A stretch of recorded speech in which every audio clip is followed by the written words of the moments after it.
We are looking forward our way. Hi, this is Brett, and Carol is along here too as well. Taxes are always a hot issue, and property tax concerns have skyrocketed along with the value of our homes.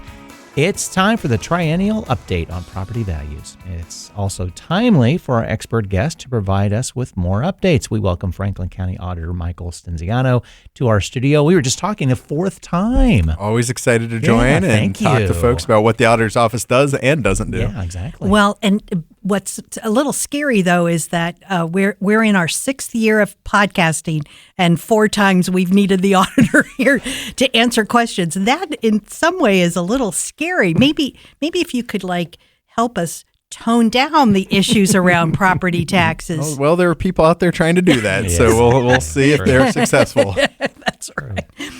So, thank you, though, so much to you and your staff. A huge shout out to your staff for helping us get you to the studio. We appreciate that. And we're actually turning this one around really quickly because it's so timely. The discussions, it literally changes minute by minute. So we pulled you in, and thank you again for making time in your schedule. So needless to say, the issues, it's the top of our minds in looking at taxes right now. We consider these rising costs on our homes and the services that we need in our community. We need it all, but it's tough. It's getting tougher for people to pay those taxes. You've been in the auditor's chair now since 2019, correct? That's correct. And with many years of public service in other capacities before that. So we're going to talk a lot about the auditor's office, but tell us about your journey to that office. Sure. Depends where anyone wants to start. I don't shy away if the name Michael Stinziano sounds familiar. I was very fortunate to grow up in a household committed to public service.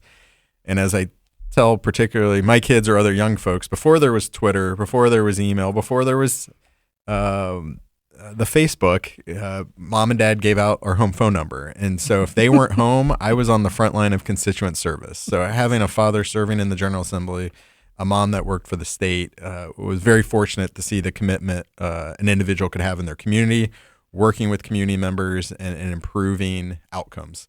That said, took a journey that led me out of state, some time in Washington, D.C., came back for law school, but having those journeys really embedded in me that desire to be able to give back and use that public service piece, improve outcomes for folks. So led to the opportunity at the State House, then Columbus City Council, and now the auditor's chair. So it's been a unique journey, but one that I still feel immense value, opportunity, work with, as you mentioned, very talented people, trying to provide world's best constituent service of what we can do, what we can't do, but making sure we're working with anyone that's got questions to get them to a great outcome. Well, and you did learn from the best in the business. I know I've said this before. When I was in graduate school and your dad was in office, he took in all of my students to be interns in his office, and they learned a lot because, as you say, you're on the front line of constituent needs, and they all loved it. And so a shout out to your dad. Well, Dad will appreciate that. We just had a dinner last night, and that legacy remains. In terms of both getting young people, any young person that's interested in what in the world county government does, we really appreciate and want to bring them in. But also, as I alluded to, when we get calls from folks, not only on property taxes, but on other public services, making sure that they're not just given a phone number and a name, but connected on what outcomes could be there, and making sure to the extent that that service can be completed, we're going to work as closely as we can with them through that process. Mm-hmm. Yeah. Well, residents should understand that the county auditors are not creating the tax rates or home values. You're just implementing the laws passed by the governor and the legislators and county officials, of course. You're the messenger of a highly charged issue.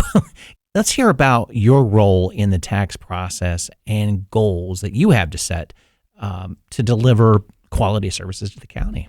So yeah, the challenge when people hear the auditor's office is always a great opportunity to educate them of what a county auditor does. That's different than a city auditor, different than the state auditor. But we are prescribed by statute. And so every function that's conducted, from dog licensing to weights and measures to that home value piece, are dictated within the revised code. And so for myself personally, coming from state house or council where, hey, there's a policy I wanted to change, I can pursue it, I can whip votes, I can really put the groundwork in. Auditor's office is going to the state house and asking for advocacy, asking for them to pass legislation. And so that has been an area of frustration, given that I've been on the other side of that table. But our role in terms of what the current law requires is every 3 years, the auditor is required to update values within their county, their community, and 35% of that auditor's valuation, not the market, but the auditor's valuation combined with a resident's taxing district is how property taxes are calculated. And then I'm always quick to remind folks it's the treasurer, not the auditor, but the treasurer who sends you the tax bill and you write the check for your property taxes too. I remind folks, if you do jury duty, if you're a poll worker, you'll get a check with my name on it to you. And so it's a little reverse psychology in terms of what we do and don't do.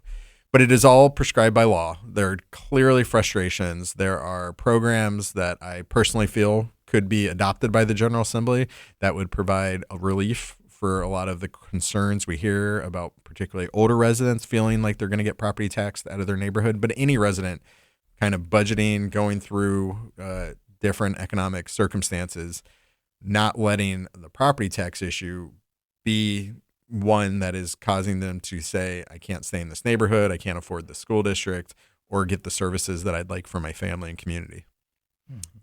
So their property taxes have always been an issue. It's not like it just popped out of thin air. But what happened was several years ago, property values skyrocketed. And really, it wasn't even, I don't want to say it wasn't a sensible process, but it just appeared because after the pandemic and housing being so low in Columbus, and there was a thing on the news today that Columbus population is growing twice faster than any place else in the country. So housing is going to continue to be an issue. That said, with these skyrocketing costs, the governor put together a property tax panel to review the system and make recommendations by last September of 2025. You were part of that panel. Tell us about those recommendations in this report and whether did the legislature act on any of it? And were there really any great ideas that you feel should have been implemented and weren't? Yeah, so I love we have a cheat sheet, listener, and for the questions, and I love how you put in quotes really great ideas. I did that for me. I just thought it was funny. That's all. She doesn't do quotations or read a lot of things, and that was. I'm sorry about that. No. So I'm going to provide a little more background. So as you alluded to, this is not a new issue. These have been the process procedures for decades, and even folded into that, it kind of goes back to the early 80s when there were different mechanisms and levers put in place for school districts to have reliable funding. At the same time, if a new levy was going to get passed, it wasn't going to become a windfall. So you'll often hear the term House Bill 920 or 20 mil floor. A decade later, you get the DeRoff decision saying it is unconstitutional under the Ohio Constitution to fund schools with property taxes. They go through 3 or 4 different hearings of DeRoff. The legislature keeps trying to find solutions, but never really moves away from property taxes being that main mechanism. When you look at your property tax bill, it's going to funding local schools. Then, as you mentioned, we hit a perfect storm. You've got decades of under housing built occurring. You see massive population growth, particularly in Central Ohio. And so skyrocketing property values. And to the extent that the law requires what that property value is a reflection to some extent of what the market would be, county auditors have to follow what Department of Taxation guidance is, state law is, and update accordingly. So in 2023, as part of that perfect storm, we saw historic value increases. What I share with folks, though, we didn't have historic property tax increases. Where property taxes kind of followed in Franklin County, the value increase is when there were new levies presented and passed.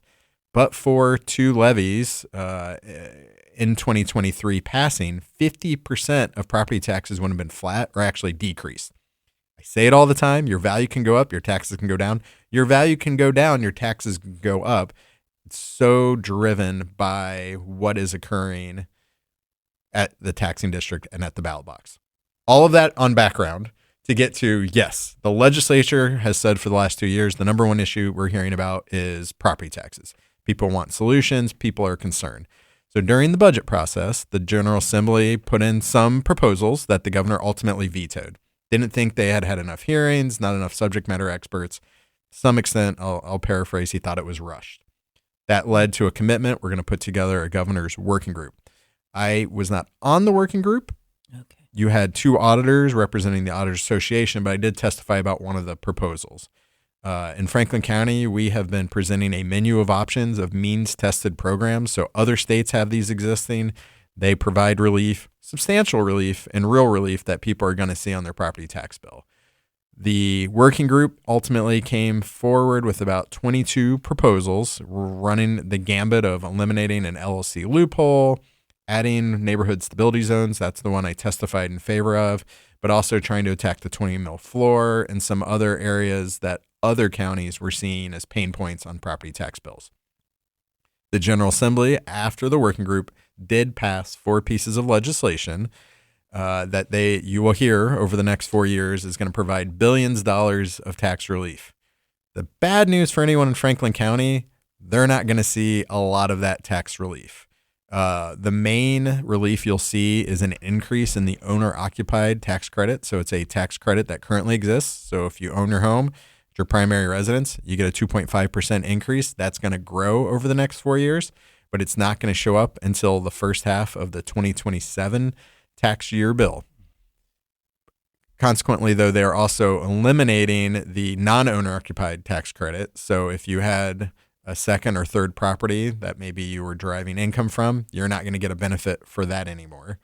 And they're going to eliminate the tax-free holiday to help fund and fill any gaps for local school districts as we transition through this process. So there's still a lot of work to be done, a very long answer, but it's been a very complicated and a lot of moving pieces. There's still a number of means-tested programs, particularly modernizing the homestead, providing more benefit for older residents, as our population's aging, making sure people are able to stay in the home and neighborhood they want. Property tax relief for those older residents is essential. You could do a tax deferment program that other states have where you pay what you can, and then when the sale of the house occurs, then it gets caught up on the taxes. You could do a circuit breaker model. Herschel Craig, State Senator Herschel Craig, has championed that for many years now in different general assemblies. All of these continue to be discussed. They're in committee, but nothing's getting over that finish line. All the governor's proposals, I think we've seen what action. So out of 22, 4 got acted on. I don't think the other 18 are going to see any more consideration. When you were talking about DeRolf, I can remember when I was working for the state of Ohio in the 80s. That was an issue. DeRolf was during the 70s, I think. DeRolf was 1988, I believe. Okay. But the young child that was the center of the case actually had gotten, I think he was in like kindergarten or first grade and didn't have a chair. He had no place to sit in his classroom, and that's where the case started.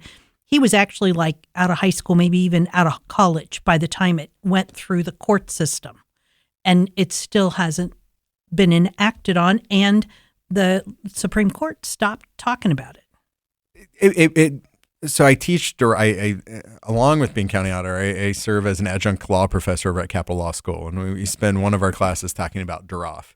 And it is always fascinating of kind of what was going on in the 80s. So you still had school districts utilizing coal furnaces. You had structures as those communities were transitioning away from being very blue collar to what's our community going to look like areas of Ohio. Working through kind of where can we get money? Clearly property tax base isn't there.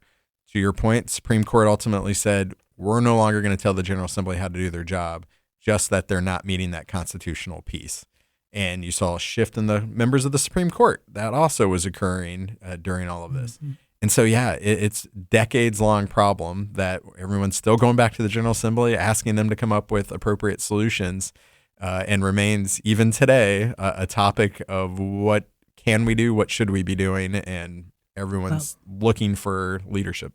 Right. And that's, I think, the reason that in my county, Delaware County, 85% of our property tax is for Olentangy schools. And they've just opened up, their 18th elementary or something. And going for a 5th high school? Yes. Yeah. Yes. So, But also because the voters approve it. Right. Oh, absolutely. Yeah, exactly. Well, and the voters are sending their kids. Right. I mean, Right. that, Oh, yeah. that makes sense. But Sure. but it is, that continuing that issue has made the whole tax system pretty squirrely. Absolutely. We have very generous communities, everyone very supportive of their local schools. But I am hearing, as our population's getting older, hey, I already paid for schools for my kids. I paid for schools for my grandkids. Why am I still being asked to pay? And I think that's a fair question as part of that older adults aging in place component of this complex issue. Right. Yeah, that's a really good way of looking at that. Yeah, I hadn't thought about that. My kids, my grandkids, but now I need a little relief because we're all going to go through that cycle. Well, and keeping not- that healthy, I think it's a healthy attitude to look at that way. It's like, no, they're not trying to skate away from paying. They did twice, really, through Right. 2 generations when it comes down to it. But it's also Yeah. that where there are people who have kids in school, and it's not that they don't want to pay, but if they're not a homeowner, they're not paying for those schools Yeah, right, or paying much less. right. So that Exactly. comes up in some of the discussion Mm-hmm. with the General Assembly. Some folks will say the landlord's going to pass off those additional increases to the tenant and what rent they pay. But the conversation I had when I testified was, well, should non-property owners be paying or being able to vote on school issues? Now, as a former director of a board of elections, someone with the go vote on their license plate, I'm going to always encourage more voting.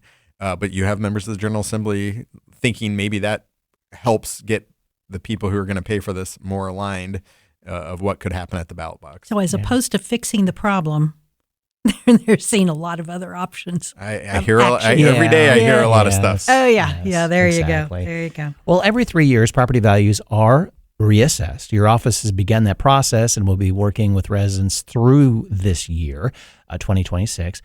Talk about the process and how residents should prepare. I mean, how do they research their property? How to engage with your office? And if they need to appeal any decisions. So appreciate that question. Under Ohio law, every 3 years, we are required to do a property value update. We aren't just doing it for our desire as much. Again, it's one of the prescribed responsibilities.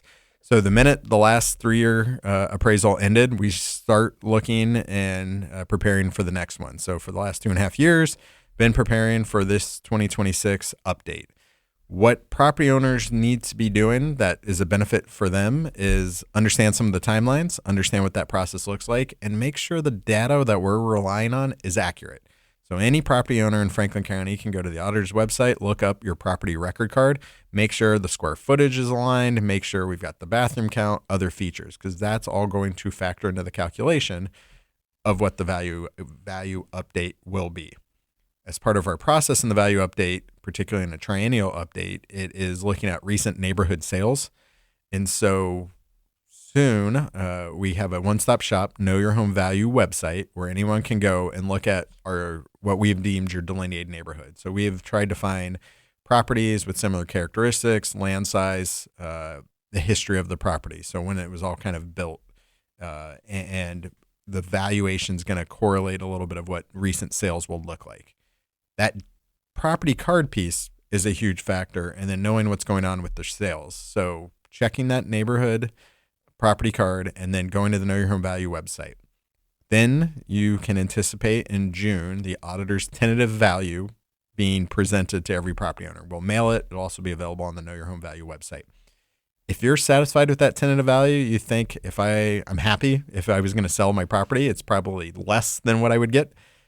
I don't need to do anything else. It will carry forward in November, December. Then the treasurer will use 35% of that valuation with that property tax bill.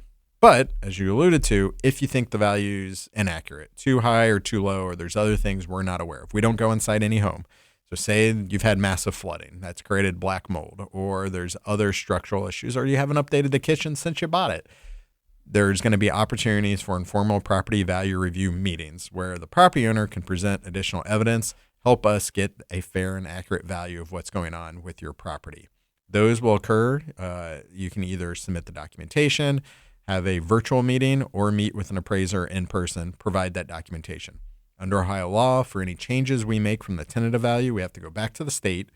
So then we'll notify anyone that takes advantage, provides documentation in November. Here's your final value, which will carry forward. That is going to be the triennial update value process. If you are still not happy with the auditor's valuation at that point, in 2027, we would encourage you to pursue a board of revision filing, and it's another opportunity to submit documentation and make sure it's a fair and accurate value. You know, I have to thank you, because when you were here before telling us about the triennial estimation the last time, I took it to heart and did all that information, found out my house had incorrect information on it. So, for instance, it had my house down as 3 bedrooms, and it was only 2, and some other issues, which I'm assuming were because the builder probably provided the wrong information, or somehow it was slanted. Anyway, when Delaware County sent me an estimation and I sent them that updated information, they brought the value down. And so, as far as I'm concerned, the value is only good when I actually get paid by somebody who's buying my house. In the meantime, I don't really care about what the value is. I'm only worried about what's that going to mean for my taxes. So my neighbors were like, well, I don't want the value of my house to go down. I go, well, you just keep paying those old Angie school taxes. Yeah, I mean, that is, no one really wants their value to go down on the tentative value piece. What you want is a fair and accurate. What we see all the time, though, is, hey, you've had our square footage off for 10 years, but now we're going to sell it. Can you now update it on the auditor's website? And that's fair. You know, the data we rely on is only as good as it was collected. Exactly. I was not the chief collector at one point, and so we inherited a lot of data and continue through this process to improve. But property owners play a huge role to making sure it's a fair and accurate valuation. And, you know, I have a 10 and 12-year-old is not unheard of. I'll be at a soccer game and someone's like, hey, you got my bathroom count wrong. Should I let you know what it is? And I was like, I'm not going to go from here and update a record. But it's up to each individual property owner. But we are going to rely on that property card information, any auditor is, to do the update again. And that can be a value going up. It could be a value going down. Well, I'm not saying that my value didn't go up, but it didn't go up at an extreme rate that wasn't really didn't work with the reality of my house. So thank you again. Yeah. And also, I guess this is a good time to remind the audience we're going to have all of this information on our resources sheet when we post the podcast. So you'll be able to go back, get information not only from Auditor Stinziano's office, but we also have information on, well, if you're not in Franklin County, who do I contact and what you do. And to that point, every county's on a different cycle. So you may have just come off update year, and so nothing to worry about per se this year. But again, at a minimum, we want every property owner to make sure their property card's accurate, and every county will have that available, and that you can work with them to say, hey, this is off, and it's going to play a role one way or the other in the ultimate valuation. Right, absolutely. And as I said, I can attest to that. So we alluded to this already. There are petitions being circulated for signatures to abolish property taxes in Ohio. The group pushing this issue has not developed an alternative to ensure that the services continue without those tax funds. And we're talking about some pretty important services, including schools, taxes. So this isn't miscellaneous fluff stuff being accomplished by our counties. So including the schools, what services could be lost if we don't collect those property taxes? And has our county begun to look at alternative funding?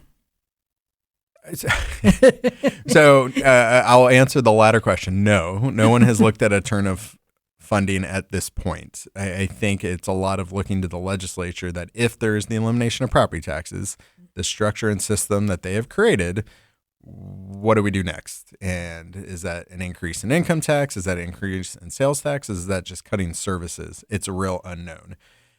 Gas tax. Well, that is funding something. Yes. But if anyone goes to a treasurer auditor's website, pulls up their property tax bill, they'll be able to see the distribution of what their taxes go to. And in Franklin County, we're very generous in that we fund a zoo in Delaware County. We fund a number of senior services, a number of county functions and activities that are crucial for, I think, the quality of life and standards that we want for all members of our community. Schools will be the largest portion of any property tax bill, but it kind of breaks out at smaller percentages for a variety of services and county agencies. We also have metro parks on there. So it always helps folks of, I didn't realize that is what it's funding. And then depending where you live, it could also be safety services. So fire districts, police districts, it really is going to break down on what's going on if you're in a village, township, city, and what voters have approved. Good point. And it is easily found when you go into the information about your property in the auditor's site. Right. So a lot of people pay their property taxes through escrow, through their home purchase. And so people don't really look at it until all of a sudden a bank calls and says, hey, something's off on the escrow. We think this is what happened. Well, we encourage them to look at their property tax bill, see what's going on. But property taxes continue to be a big reliance from the legislature and how we're going to fund services, how different local agencies, county or services are going to be provided. And so that pure elimination, and there's frustration of we don't like this, we want to get rid of it. It's a fascinating conversation, but it's the General Assembly that's going to have to act. But it would really turn a lot of the current structures, how local governments bond things, really upside down if there's no longer that backstop of the property taxes. Mm-hmm. Right. Yeah. One item that's often overlooked and misunderstood is the current tax system, the homestead property tax exemption. Can you explain the exemption, who's eligible, how it reduces home value and tax amounts, and how to apply for the exemption? So it is a benefit that exists under Ohio law. There is always confusion because there's a lot of announced new updates being proposed at the General Assembly. So I term that as modernizing the homestead, trying to expand the benefit. Proposals get announced and then nothing's been passed. So there is a lot of confusion of who applies. Currently, there's both an age and economic piece. So you have to be over 65 and make less than $41,000.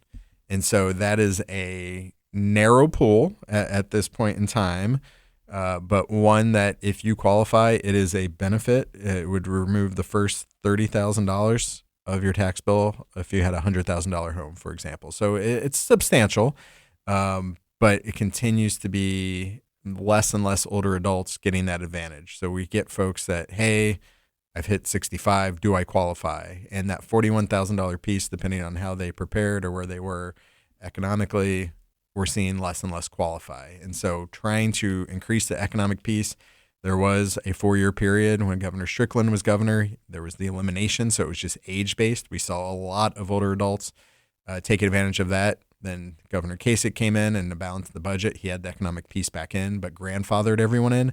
So I hear from folks all the time, but when my neighbor's getting it, I'm not, what happened? And trying to explain it, unfortunately, was a little bit of when you applied.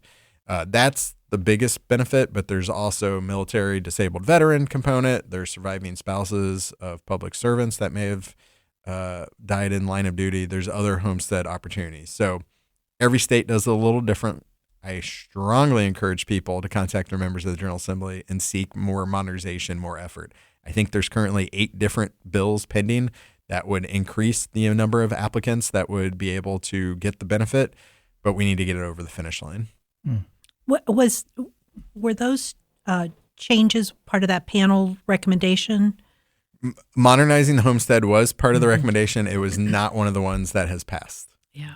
Okay. And and I can explain a little bit why not. So as Homestead was established, the state would backfill for those local entities. So say you're going to get a $100 benefit, the state pays that $100. So if you expand the pool, the state's going to be on the hook under the current structure. It's not like somebody's not going to get paid. It's got to be filled Correct. somewhere. And that goes back to, a school district or a levying agency goes to the ballot, says we need to raise this amount of money. If it gets approved, that's what they're saying. Well, it was approved. The state's taking away the benefit, so the state puts skin in the game. Oh. There's a big discussion that maybe they could put more skin in the game, but there does seem to be hesitation why, even though it's recommended by the governor's folks, people have number of pending pieces of legislation, nothing's gotten completed. In terms of the cycle of legislation, are we the bills that have been introduced and nothing's happened? Do they die off? On soon? December 31st of this year. That's what I So thought. the clock is ticking. The General Assembly every 2 years starts over. Starts and over. So new members get a say, and that is part of the challenge, I think, both with term limits and institutional knowledge. So when you go down and talk about DROF, some people have no clue what that is. Right. I think we have some members that are serving that weren't born then, but it is impacting what previous General Assemblies did or didn't do where we are now. Right. So this is the fun part of the conversation in the auditor's office. So we all think of that he sends us bills and increases our taxes and does all this really bad stuff. But in actuality, he does some fun things too. So tell us a little bit about our four-legged friends and how the auditor's office is watching over. So it appears the auditors weren't in the room and the legislature was assigning the responsibility of dog licensure. And so that falls upon county auditors. So yes, along with being the chief property assessor, I'm the chief dog licenser. And so it's a great opportunity to go in a number of communities, remind folks of that statutory obligation. We don't license cats. We don't license hamsters. But Ohio law requires dog licensure. So we are the go-to stop for the licensing. But we have animal control if there's any problems. We have the shelter for adoptions. We are just another administrative cog in this wonderful county government. And if you follow the auditor's office on social media, you often see some beautiful puppies in need of families. Yeah, we've had a nice success rate. I think being the head of the shelter, you get some great publicity and get to hang out with puppies all day. But we highlight a dog of the week. We remind people of that obligation. We've got wonderful community supporters of really looking out for our canines. We call it Protect Your Pal, but want to continue to remind people of that obligation. A lot of people don't realize that it's state law. Right. I'm not going to come take your dog from you. But there is a public health benefit. There's a reason the legislature approved it and why we still do it. Any other services the auditor's office is doing that you want to make sure we know about? Yeah, so particularly with the weather we've had recently, that valuation is important. When we do the valuation, we are looking what we think the highest and best value of your property is, essentially. If a tree has fallen on your property, damaged your fence, or if you've got roof damage or, again, flooding damage, you're going to not be receiving that highest and best value. You can work with the auditor's office. It's a bureaucratic form. We don't prescribe it, but it's what we have to follow, where we can work and make sure that valuation is lower. And there is that benefit. If it's lower, there could be a tax benefit. So we're, again, with what your tax is attesting at that higher value or appropriate value. And so wanting to make sure people know as storms continue, and it looks like it's going to be a wild summer of storms, take advantage of that opportunity. Is that only really relevant during this re-estimation, or you can something do it you anytime? Okay, anytime. good. And so we've been really fortunate. I'm going to knock on the wooden table. Montgomery County a couple years ago had a huge tornadoes come through, Right. and that really highlighted how they could be more involved when you just saw completely communities taken out and destroyed.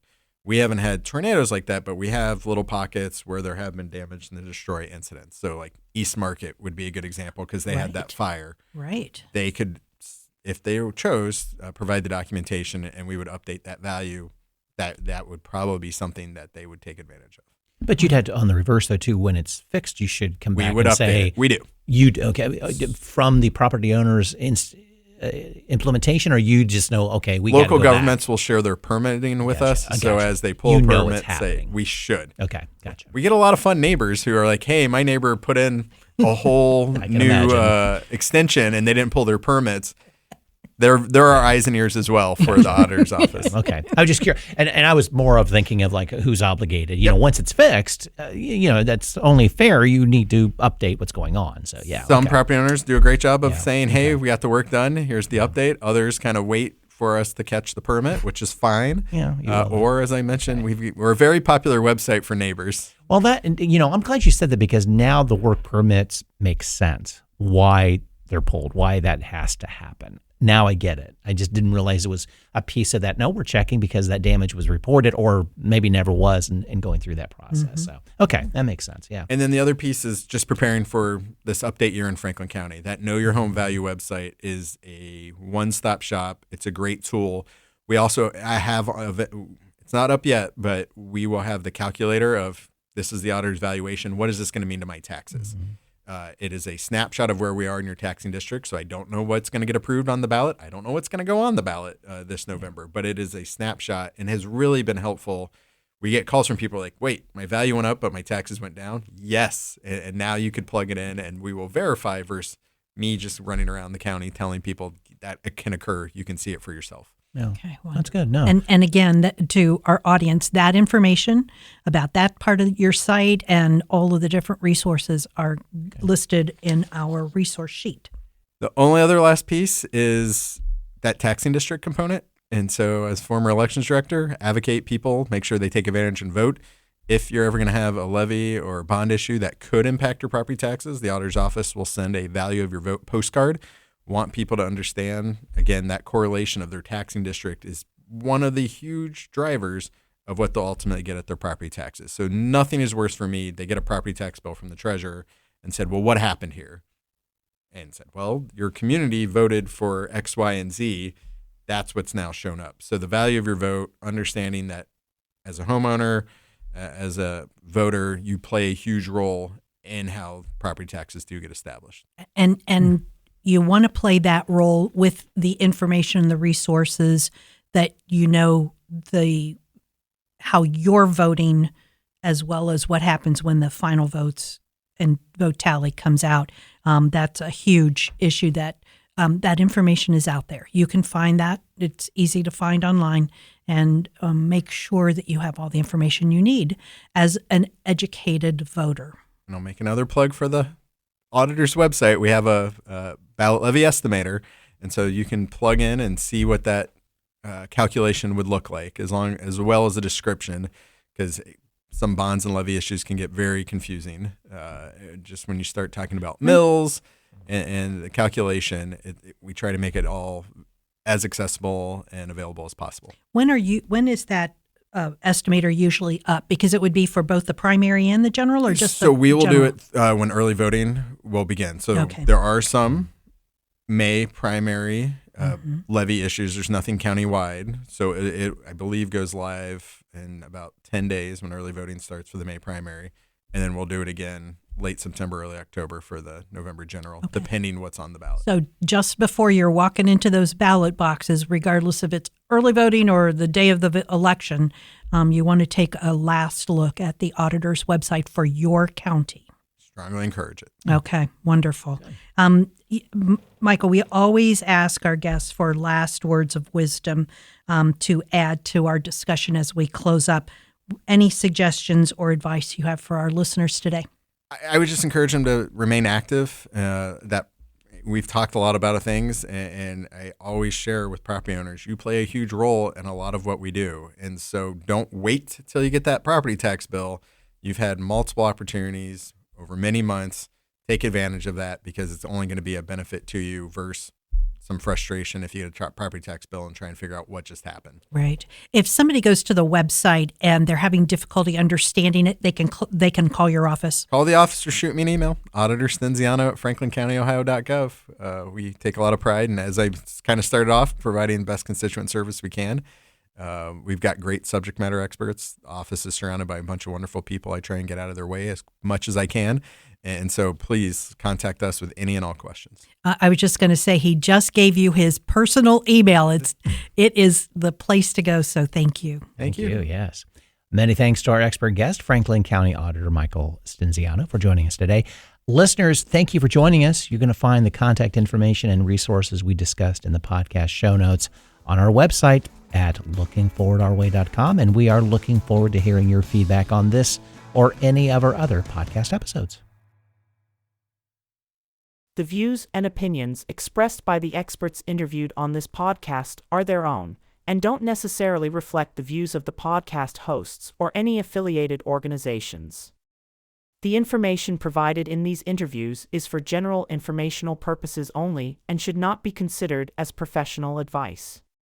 Listeners are encouraged to consult with qualified professionals for specific advice or information related to their individual circumstances.